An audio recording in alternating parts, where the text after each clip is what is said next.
یہ قرآن ایک بابرکت کتاب ہے جسے ہم نے آپ صلی اللہ علیہ وسلم پر نازل کیا تاکہ لوگ اس پہ غور اور فکر کریں اور تاکہ اہل فہم اس سے نصیحت حاصل کریں۔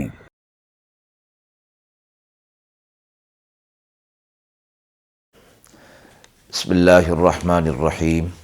السلام علیکم ورحمۃ اللہ وبرکاتہ۔ ناظرین کرام، درس قرآن مجید کے آج کے اس پروگرام میں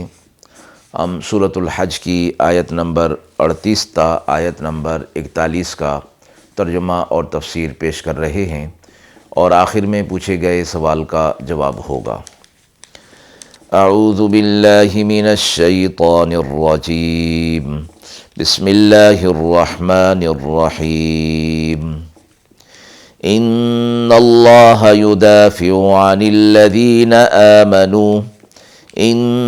اللہ لا يحب كل خوان کفور۔ اذن للذین یقاتلون بأنہم ظلموا وإن اللہ علی نصرہم لقدیر۔ الذين أخرجوا من ديارهم بغير حق إلا أن يقولوا ربنا الله ولولا دفع الله الناس بعضهم ببعض لهدمت صوامع وبيع وصلوات ومساجد يذكر فيها اسم الله كثيرا ولينصرن الله من ينصره إن الله لقوي عزيز۔ الذين إن مكناهم في الأرض أقاموا الصلاة وآتوا الزكاة وأمروا بالمعروف ونهوا عن المنكر ولله عاقبة الأمور۔ آیات مبارکہ کا ترجمہ ملاحظہ فرمائیں۔ اللہ ایمان والوں سے دشمنوں کو ہٹا دے گا، بے شک اللہ دغاباز اور ناشکری کرنے والوں کو پسند نہیں فرماتا۔ حکم ہوا ان لوگوں کو جن سے کافر لڑتے ہیں اور ان پر ظلم بھی ہوا تھا، اور اللہ ان کی مدد کرنے پر قادر ہے۔ وہ لوگ کہ جنہیں نکالا گیا ان کے گھروں سے، اور دعویٰ کچھ نہیں سوا اس کے کہ وہ کہتے ہیں کہ ہمارا رب اللہ ہے، اور اگر نہ ہٹایا کرتا اللہ لوگوں کو ایک دوسرے سے تو ڈھائے جاتے نصارہ کی خاص عبادتیں اور عام عبادتیں، اور یہود کی عبادت گاہیں اور مسجدیں جن میں اللہ کا نام کثرت کے ساتھ لیا جاتا ہے، اور اللہ مدد کرے گا اس کی جو اس کی مدد کرے گا، بے شک اللہ زبردست ہے، قوی ہے۔ اور وہ لوگ کہ اگر ہم انہیں قدرت دے دیں ملک کے اندر تو وہ نماز کو قائم رکھیں گے اور زکوٰۃ دیں گے اور اچھے کاموں کا حکم کریں گے اور برائی کے کاموں سے منع کریں گے، اور ہر کام اللہ کے اختیار میں ہے۔ اہل ایمان کو اللہ تبارک و تعالیٰ کی طرف سے ایک تسلی اور تشفی یوں دی گئی کہ مکہ مکرمہ کے اندر ابتدا میں سے ہی مسلمانوں پر ظلم و ستم جاری تھا، اور وہ ان کا جرم صرف اتنا تھا کہ انہوں نے شرک سے توبہ کر لی تھی اور ایمان لے آئے تھے، اللہ وحدہ لا شریک کی عبادت کا اقرار انہوں نے کر لیا تھا۔ اس پر ان پر ظلم و ستم ہوتا رہا، اور یہ سلسلہ کچھ تھوڑا عرصہ نہیں، 10 سال مکہ کے ابتدائی حالات میں مسلمانوں پر ظلم و ستم جاری رہا، یہاں تک کہ مسلمانوں نے جب آپ صلی اللہ علیہ وسلم سے ان مظالم کا تذکرہ کیا، جو کہ آپ صلی اللہ علیہ وسلم بھی اپنی آنکھوں مبارک سے دیکھ رہے تھے، تو اللہ تبارک و تعالیٰ کی طرف سے آپ صلی اللہ علیہ وسلم نے فرمایا کہ اس پر صبر کیا جائے، ابھی مجھے اس کے جواب کا حکم نہیں دیا گیا۔ یہاں تک کہ جب ظلم بڑھ گیا تو اللہ تبارک و تعالیٰ کی طرف سے یہ مذکورہ آیات جو قرآن مجید کی پہلی آیات ہیں جب مسلمانوں کو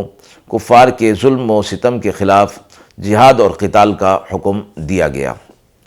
اور پھر جب آپ صلی اللہ علیہ وسلم کو مکہ سے نکالا گیا تو آپ صلی اللہ علیہ وسلم نے فرمایا کہ انہوں نے اپنے نبی کو نکال دیا، اب ان کی ہلاکت کا وقت آ گیا ہے۔ مدینہ طیبہ پہنچنے کے بعد یہ آیت مذکورہ نازل ہوئی جس میں مسلمانوں کو کفار کے ساتھ قتال کی اجازت دے دی گئی۔ ان آیات میں یہ بھی فرمایا گیا کہ اللہ تبارک و تعالی ایمان والوں کی حفاظت فرمائے گا، اور اس لیے کہ ان پر ظلم ہو رہا ہے، اور اس سے پہلے اللہ رب العزت اس بات پر قادر تھا کہ وہ یہ ظلم اور ستم نہ ہونے دیتا، لیکن اللہ رب العزت نے دین کی خاطر ظلم اور ستم اور مصیبتوں کو اٹھانے کے ذریعے سے ان کے درجات کو بلند فرمانا تھا، اور ان کی بدبختی کو سامنے لانا تھا کہ جو دین کی اور مسلمانوں کی مخالفت میں لگے ہوئے ہیں۔ فرمایا کہ یہ وہ لوگ تھے کہ جنہیں گھروں سے نکالا گیا محض اس وجہ سے کہ انہوں نے اللہ وحدہ لا شریک کا اقرار کر لیا تھا، اور فرمایا کہ یہ اسی طرح ہوتا آیا ہے، پچھلی امتوں میں بھی جہاد اور قتال کی بات تھی، اور فرمایا کہ اگر اس طرح نہ ہوتا تو پھر ان ظالموں کے ظلم بڑھتے چلے جاتے، یہاں تک کہ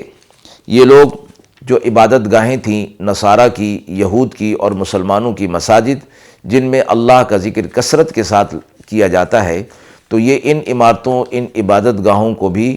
نیست و نابود کر دیتے، ڈھا دیتے۔ لیکن فرمایا کہ جو اللہ کی مدد کرتا ہے، یعنی اللہ کے دین کی مدد کرتا ہے، پھر اللہ بھی اس کی مدد فرماتا ہے۔ اگلی آیت میں ان لوگوں کا ذکر فرمایا گیا کہ جو لوگ جنہیں اللہ رب العزت آئندہ چل کر زمین کے اندر حکومت اور خلافت عطا فرمائیں گے، تو ان کے متعلق فرمایا گیا کہ یہ وہ لوگ ہوں گے جو نماز کو بھی قائم رکھیں گے اور زکوٰۃ کے نظام کو قائم رکھیں گے، اور امر بالمعروف اور نہی عن المنکر کے نظام کو وہ چلائیں گے۔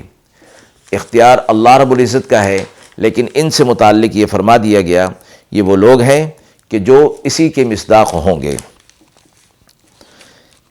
یہ فرمایا کہ ان لوگوں کا ذکر ان آیات کے اندر ان الفاظ کے ساتھ کر دیا گیا کہ یہ لوگ اپنے گھروں سے نکالے گئے تھے، ان پر ظلم ہوا تھا، اور آگے فرمایا کہ ان کو اللہ رب العزت زمین کے اندر جب اقتدار دے گا اور حکومت دے گا تو یہ نیک کاموں میں اپنے آپ کو صرف کریں گے اور نیکی کو پھیلانے کا ذریعہ بنیں گے۔ اس لیے علماء نے فرمایا کہ یہ آیت اس بات کی دلیل ہے کہ خلفائے راشدین سب کے سب اسی بشارت کے مصداق ہیں، جو نظام خلافت ان کے زمانے میں قائم ہوا، اور وہ حق اور صحیح اور عین اللہ کے ارادے اور رضا اور اس خبر کے مطابق تھے۔ آیت کے حوالے سے سوال پوچھا گیا ہے کہ مسلمانوں کو کفار کے ظلم کے جواب میں جہاد کا حکم کب ہوا؟ مکہ مکرمہ میں مسلمانوں پر کفار کی طرف سے ظلم و ستم کا یہ حال تھا کہ کوئی دن ایسا خالی نہیں جاتا تھا کہ جس میں کوئی مسلمان ان کفار کے ظلم و ستم کا شکار نہ ہوتا ہو، زخمی یا چوٹ نہ کھاتا ہو یا دوسرا نقصان اس کا نہ ہوتا ہو۔ قیام مکہ کے آخری دور کے اندر بھی جب مسلمانوں کی تعداد کافی ہو چلی تھی، وہ کفار کے ظلم و ستم کی شکایت بھی لے کر آتے تھے، لیکن انہیں اس کی اجازت نہیں دی تھی۔ آپ صلی اللہ علیہ وسلم انہیں صبر کرنے کا فرماتے رہے۔ رسول اللہ صلی اللہ علیہ وسلم جب مکہ چھوڑنے اور ہجرت کرنے پر انہیں مجبور کر دیا گیا تو صدیق اکبر رضی اللہ تعالی عنہ آپ کے ساتھ تھے، تو مکہ سے نکلتے وقت آپ صلی اللہ علیہ وسلم نے فرمایا تھا